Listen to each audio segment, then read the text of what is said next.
नमस्कार दोस्तों, हमारे YouTube चैनल गुरुजी से पढ़ो में आपका हार्दिक स्वागत है। हम क्लास 10th के सामाजिक विज्ञान विषय का सेकंड चैप्टर संघर्षकालीन भारत 1206 से 1757 ईस्वी तक के बारे में अध्ययन कर रहे हैं। पिछले वीडियो में हमने मुगल कालीन जो शासक हुआ हुमायूं उसके बारे में बात की थी, उसके बारे में अध्ययन किया था। यदि वह वीडियो आप देखना चाहते हैं तो उसका लिंक आपको आई बटन में मिल जाएगा। और इस वीडियो में हम बात करने वाले हैं सूर साम्राज्य के बारे में। तो आइए वीडियो शुरू करते हैं।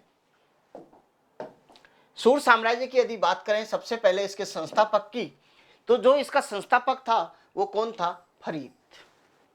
और फरीद का ही दूसरा नाम है शेर खां, और इसी शेर खां को ही कहा जाता है शेरशाह सूरी।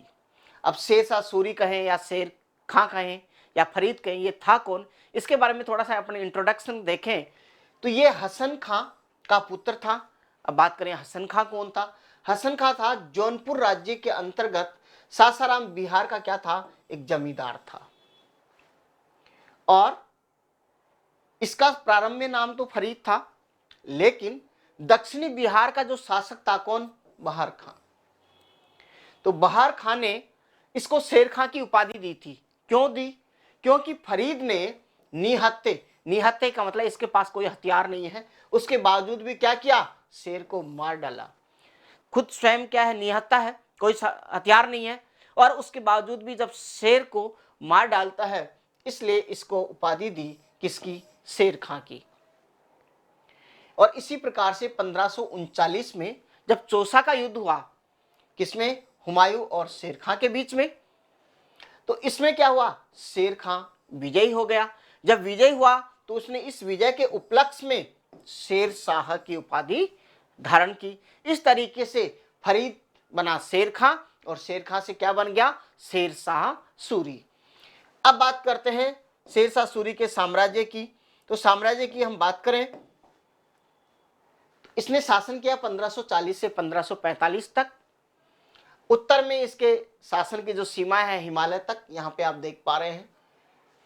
पूरब में असम की पहाड़ियां, दक्षिण में बंगाल की खाड़ी है, बंगाल की खाड़ी के लेवल में यहाँ पे विंध्याचल पर्वत वगैरह आ जाते हैं।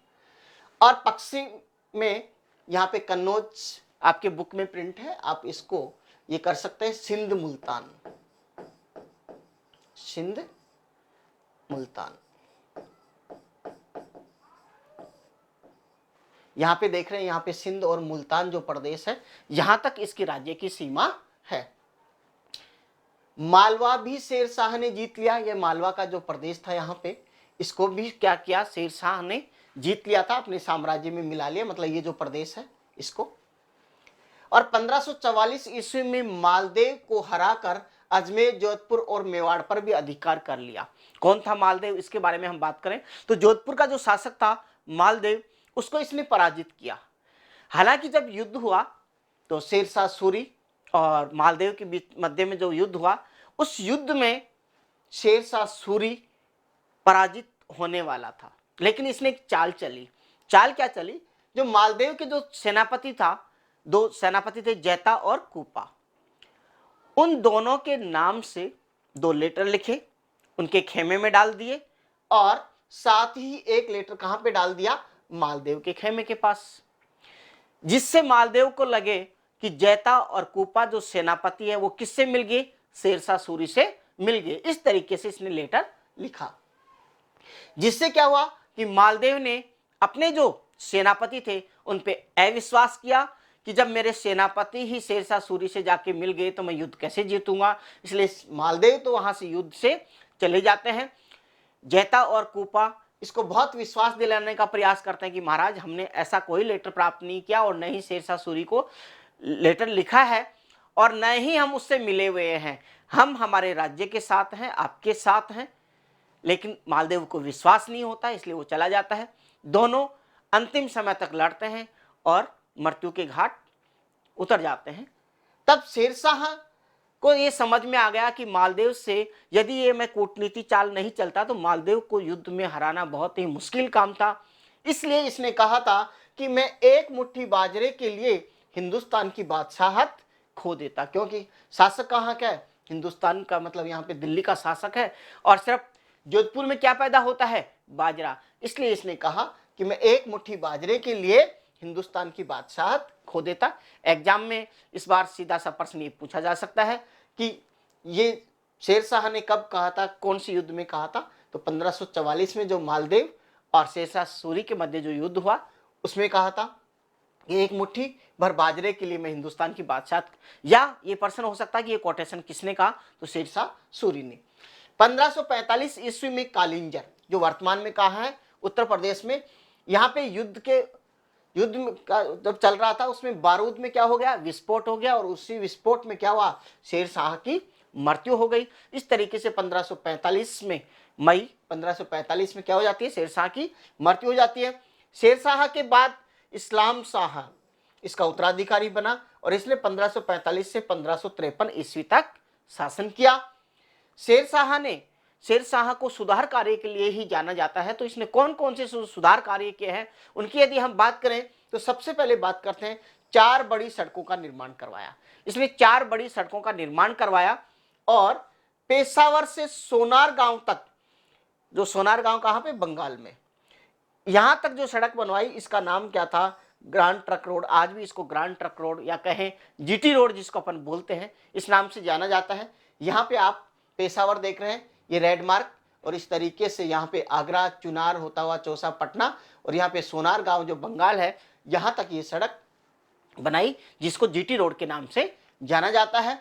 इसके अलावा अन्य अपने सिलेबस में नहीं है लेकिन हल्का सा बता देता हूँ। यहाँ पे आगरा से बुरहानपुर तक, एक यहाँ पे जोधपुर से होती हुई चित्तौड़ तक, और एक लाहौर से मुल्तान तक। इस तरीके से इसने 4 प्रमुख सड़कें बनाई थी। हमें याद प्रमुखता ये रखना है कि शेरशाह सूरी ने पेशावर से सोनार गांव बंगाल तक जो सड़क बनाई, इसी का क्या नाम है? जीटी रोड नाम है।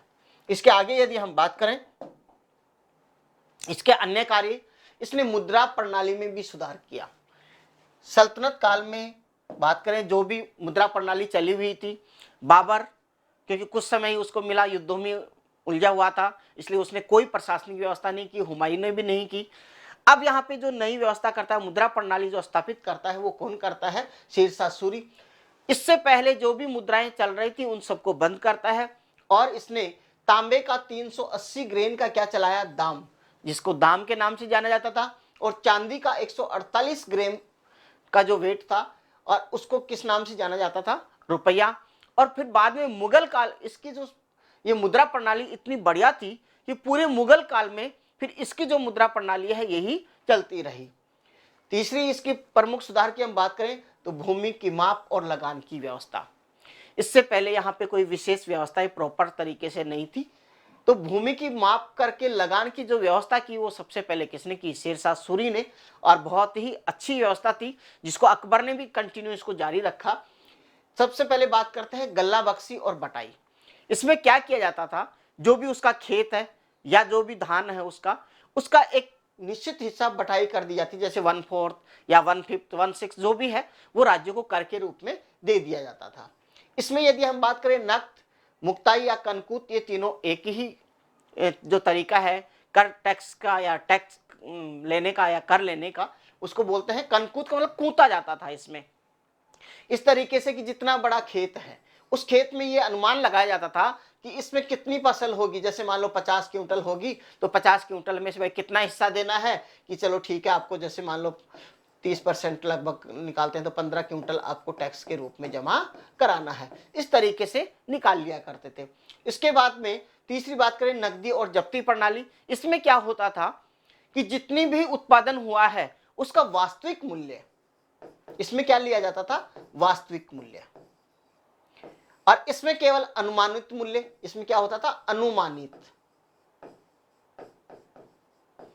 इसमें अनुमानित लिया जाता था, इसमें वास्तविक उसके उत्पादन लेकर उसका कितना टैक्स बनता है वो नगद दिया जाता था। तो इस तरीके से 3 प्रकार की व्यवस्थाएं शेरशाह सूरी ने चलाई। इसके आगे हम बात करें निर्माण कार्य की, तो निर्माण कार्य में इसने सासाराम बिहार में एक झील के मध्य में क्या बनाया? अपने मकबरे का निर्माण करवाया। मतलब इसने अपने जीते जी ही अपना मकबरा बना दिया। लगा होगा कि पता नहीं जाने के बाद में कोई बनाए या नहीं बनाए, तो अपने जीवन काल में ही इसने अपना मकबरा यहाँ पे स्थापित करवा दिया। और जो अंतिम समय जब होने वाला था उसी के लगभग 3 महीने पहले कालिंजर का युद्ध था, उसमें वह मृत्यु को प्राप्त हो गया। और इस मकबरे की जो आकृति है वो कैसी है, डमरू की सी आकृति दिखाई देती है इसकी, और ये हिंदू मंदिरों का इस पे क्या है, प्रभाव है। इस तरीके से आपने देखा शेरशाह सूरी के समय कौन कौन से सुधार हुए, उनके बारे में जो क्वेश्चंस पूछे जा सकते हैं उसमें यही है कि शेरशाह के जो सुधार हैं उनको आप अच्छे से याद करें, यही प्रश्न पूछा जाने की संभावना है। यदि ये वीडियो आपको अच्छा लगता है तो लाइक एंड शेयर करें, हमारे चैनल को सब्सक्राइब करें। Thank you for watching.